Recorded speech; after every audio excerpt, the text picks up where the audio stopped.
আসসালামু আলাইকুম। আন্তর্জাতিক সংবাদে আপনাকে স্বাগতম। শুরুতে জানিয়ে দিচ্ছি সংবাদ শিরোনাম।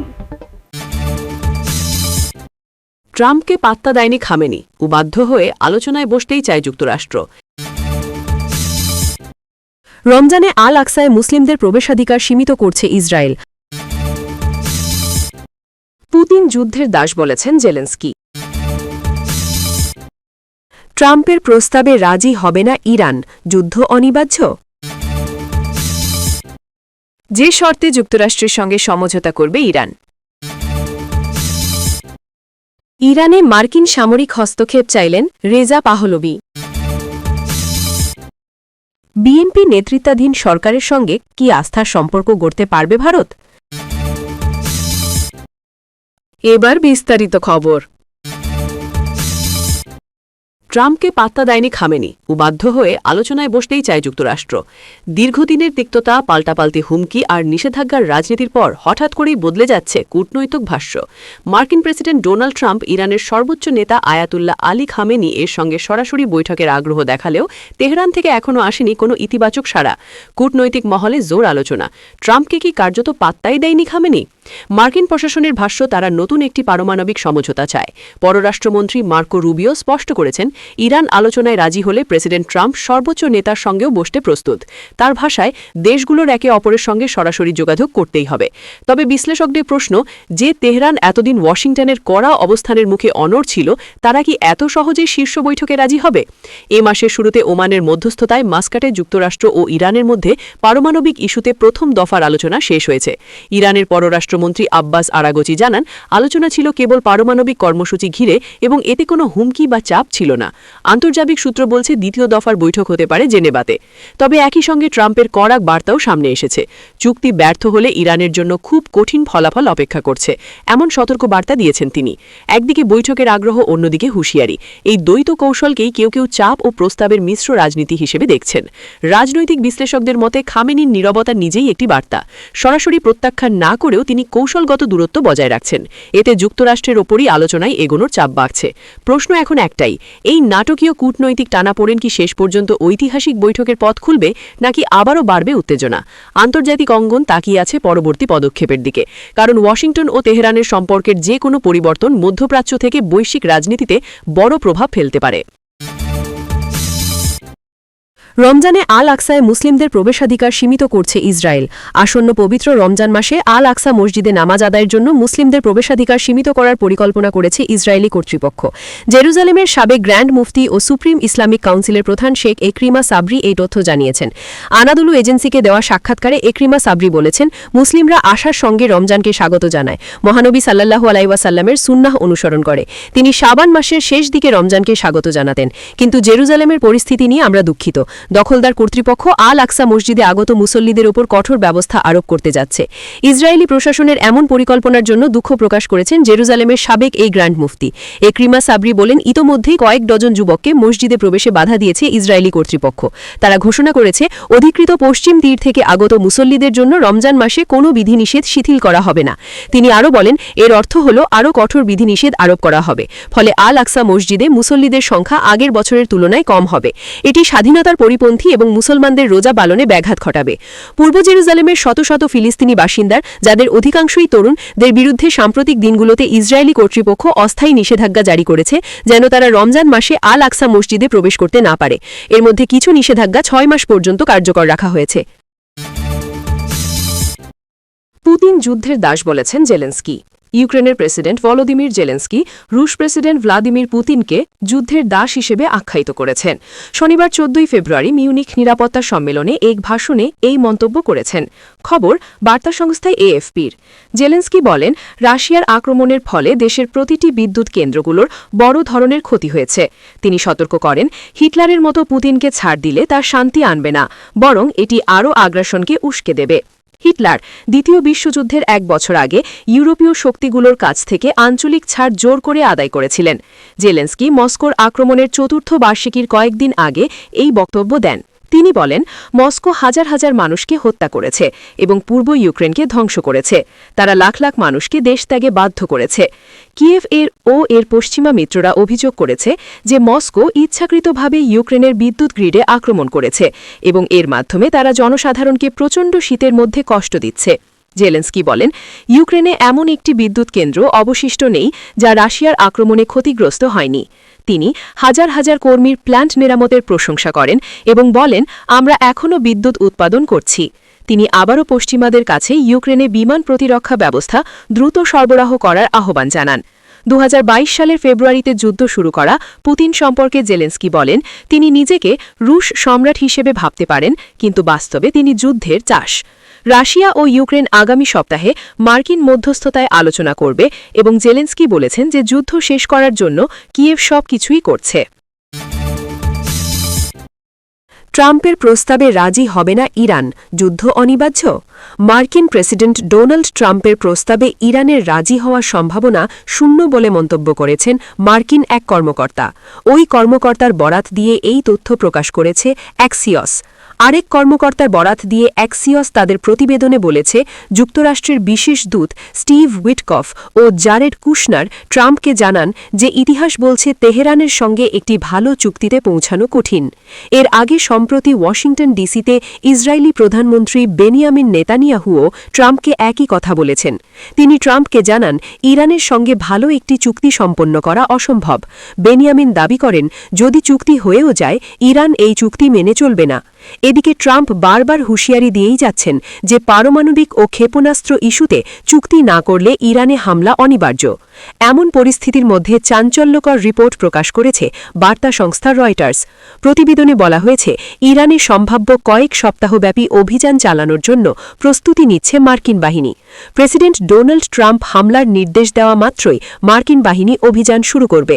নাম প্রকাশে অনিচ্ছুক দুইজন মার্কিন কর্মকর্তা রয়টার্সকে এসব তথ্য জানিয়েছেন। পরিকল্পনার সংবেদনশীলতার কারণে ওই দুই কর্মকর্তা নাম প্রকাশ করেননি।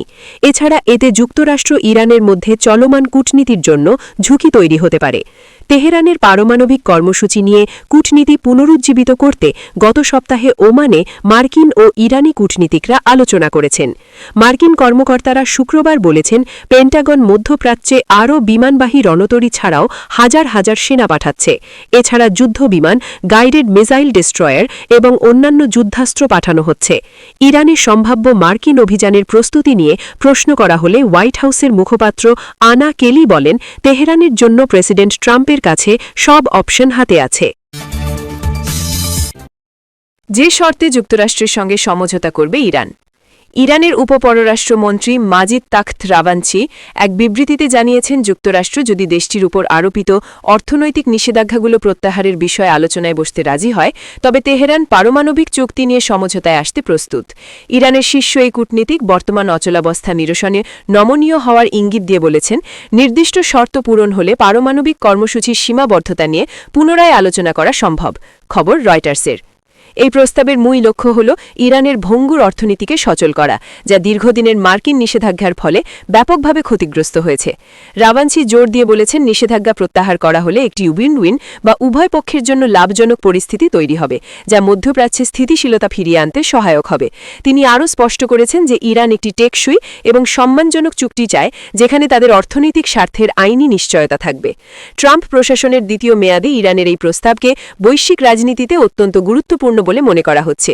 যদিও এর আগে ডোনাল্ড ট্রাম্প ইরানের ওপর সর্বোচ্চ চাপ প্রয়োগের নীতি অনুসরণ করেছিলেন, তবে তেহরানের এই নতুন বার্তা আলোচনার একটি নতুন জানালা খুলে দিতে পারে। বর্তমানে আন্তর্জাতিক সম্প্রদায় নিবিড়ভাবে পর্যবেক্ষণ করছে যে ওয়াশিংটন এই আলোচনার আহ্বানে কেমন সাড়া দেয় এবং পারমাণবিক নিরস্ত্রীকরণের বিনিময়ে নিষেধাজ্ঞা শিথিলের বিষয়ে কোনো ঐক্যমত্যে পৌঁছানো সম্ভব কিনা। সূত্র রয়টার্স। ইরানে মার্কিন সামরিক হস্তক্ষেপ চাইলেন রেজা পাহলভি। ইরানের নির্বাসিত ক্রাউন প্রিন্স রেজা পাহলভি দেশটির বর্তমান শাসন ব্যবস্থার পতন ত্বরান্বিত করতে মার্কিন যুক্তরাষ্ট্রের প্রতি সামরিক হস্তক্ষেপের জোরালো আহ্বান জানিয়েছেন। শনিবার 14 ফেব্রুয়ারি মিউনিখ নিরাপত্তা সম্মেলনের ফাঁকে রয়টার্সকে দেওয়া এক সাক্ষাৎকারে তিনি দাবি করেন তেহরানের বর্তমান শাসন ব্যবস্থাকে ক্ষমতাচ্যুত করার জন্য কেবল অর্থনৈতিক নিষেধাজ্ঞা বা কূটনৈতিক চাপ যথেষ্ট নয়। পাহলবির মতে ইরানের রেভলিউশনারি গার্ড কোরের কৌশলগত স্থাপনাগুলোতে সুনির্দিষ্ট সামরিক আঘাত হানা হলে তা ইরানি জনগণকে গণ অভ্যুত্থানে উৎসাহিত করবে এবং একটি গণতান্ত্রিক পরিবর্তনের পথ প্রশস্ত করবে। পাহলবি যুক্তি দিয়েছেন যে সামরিক হস্তক্ষেপের মাধ্যমে ইরানিদের মুক্তি ত্বরান্বিত করা সম্ভব এবং এটি দীর্ঘমেয়াদে আরও বেশি প্রাণহানি রোধ করবে। তিনি ডোনাল্ড ট্রাম্পের প্রশাসনকে উদ্দেশ্য করে বলেন, ইরানের জনগণের ওপর দমনপীড়ন বন্ধ করতে এবং বিশ্ব শান্তি রক্ষায় আমেরিকার উচিত সরাসরি পদক্ষেপ নেওয়া। তিনি মনে করেন, ইরানি জনগণ বর্তমানে মানসিকভাবে প্রস্তুত থাকলেও বর্তমান সরকারের কঠোর সামরিক ও গোয়েন্দা কাঠামোর কারণে সফল হতে পারছে না, যেখানে মার্কিন শক্তির সহায়তা একটি বড় অনুঘটক হিসেবে কাজ করতে পারে। তবে তার এই আহ্বান নিয়ে আন্তর্জাতিক মহলে মিশ্র প্রতিক্রিয়া তৈরি হয়েছে। সমালোচকদের মতে সামরিক হস্তক্ষেপ ইরান ও মধ্যপ্রাচ্যকে আরও দীর্ঘস্থায়ী অস্থিরতার দিকে ঠেলে দিতে পারে। অন্যদিকে ইরানের পররাষ্ট্র মন্ত্রণালয় এই ধরনের দাবিকে বিশ্বাসঘাতকতা এবং বিদেশের মদদে অস্থিরতা তৈরির অপচেষ্টা হিসেবে বর্ণনা করে প্রত্যাখ্যান করেছে। রেজা পাহলমি অবশ্য এই আশঙ্কা উড়িয়ে দিয়ে দাবি করেছেন, তার পরিকল্পনা কোনো পূর্ণাঙ্গ যুদ্ধ নয়, বরং শাসক গোষ্ঠীর মেরুদণ্ড ভেঙে দেওয়ার জন্য একটি নিয়ন্ত্রিত ও লক্ষ্যবস্তু ভিত্তিক সামরিক পদক্ষেপ। সূত্র রয়টার্স। বিএনপি নেতৃত্বাধীন সরকারের সঙ্গে কি আস্থার সম্পর্ক গড়তে পারবে ভারত? জাতীয় সংসদ নির্বাচনে বাংলাদেশ জাতীয়তাবাদী দল বিএনপি বিপুল জয় অর্জনের পর ভারতের পক্ষ থেকে নতুন সরকারকে সতর্কতার সঙ্গে উষ্ণ শুভেচ্ছা জানানো হয়েছে। ভারতের প্রধানমন্ত্রী নরেন্দ্র মোদী তারেক রহমানকে জয়ী হওয়ার জন্য অভিনন্দন জানিয়ে গণতান্ত্রিক, প্রগতিশীল ও অন্তর্বর্তী বাংলাদেশকে সমর্থনের আশ্বাস দিয়েছেন। তিনি বলেছেন, বাংলাদেশকে সঙ্গে নিয়ে বহুমুখী সম্পর্ক জোরদার করার ক্ষেত্রে ভারত গভীরভাবে কাজ করবে।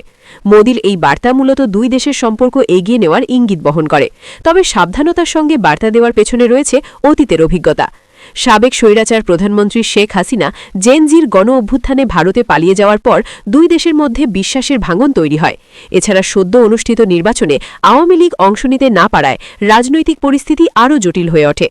ভারত বাংলাদেশের দ্বিপাক্ষিক সম্পর্কের ইতিহাসও এই নতুন সংযোগকে সহজতর করে না। হাসিনার শাসনামলে সীমান্ত হত্যা, পানি নিয়ে বিরোধ, বাণিজ্যিক বিধিনিষেধ এবং বিমান ও ট্রেন চলাচলে সীমিততা ছিল। এই পরিস্থিতিতে প্রশ্ন হল, বিএনপি নেতৃত্বাধীন নতুন সরকার কিভাবে ভারত ও বাংলাদেশের মধ্যে আস্থা পুনর্গঠন করবে এবং বিচ্ছিন্নতাবাদীদের কার্যক্রম দমন করতে পারবে। বিশ্লেষকরা মনে করছেন, বিএনপি ভারতের সঙ্গে পুনরায় সম্পর্ক গড়তে সক্ষম। লন্ডনের সোয়াস বিশ্ববিদ্যালয়ের রাজনীতি ও আন্তর্জাতিক সম্পর্কের প্রফেসর অভিনাশ পালিওয়াল জানিয়েছেন, বিএনপি রাজনৈতিকভাবে অভিজ্ঞ এবং মধ্যপন্থী দল হিসেবে ভারতের জন্য নির্ভরযোগ্য বিকল্প। তারেক রহমান দেশের নেতৃত্বে স্থিতিশীলতা আনতে এবং ভারত বাংলাদেশ সম্পর্ক পুনর্গঠন করতে আন্তরিক। ভারতের জন্য বিএনপি নতুন নয়। 2001 সালে খালেদা জিয়ার নেতৃত্বে বিএনপি জামায়াত সরকার ক্ষমতায় আসার সময় ভারতের সঙ্গে সম্পর্ক শুরুর দিকে সৌজন্যপূর্ণ হলেও পরে সমস্যার সৃষ্টি হয়েছিল। তবে সেই অভিজ্ঞতা থেকে ভারত এখন বিএনপি নেতৃত্বাধীন সরকারের প্রতি সমঝোতামূলক মনোভাব রাখছে এবং সম্পর্ককে স্থিতিশীল করার প্রক্রিয়া সহজ করতে আগ্রহী। বাংলাদেশের নতুন সরকার ইতিমধ্যে স্বাতন্ত্র্যপূর্ণ অবস্থান গ্রহণ করেছে। তারেক রহমান দিল্লি নয়, পিন্ডি নয়, সবার আগে বাংলাদেশ স্লোগানের মাধ্যমে নির্দেশ দিয়েছেন যে বাংলাদেশ আন্তর্জাতিক প্রভাবের মধ্যে নিজস্ব স্বার্থকে সর্বোচ্চ প্রাধান্য দেবে। এই সংকল্পের মাধ্যমে ভারত বিরোধী মনোভাব কমানো এবং দ্বিপাক্ষিক আস্থা পুনর্গঠন করা সম্ভব। বিশেষজ্ঞরা বলছেন, নতুন সম্পর্কের সফলতা নির্ভর করবে বিএনপি সরকারের রাজনৈতিক প্রজ্ঞা ও সংযমের উপর।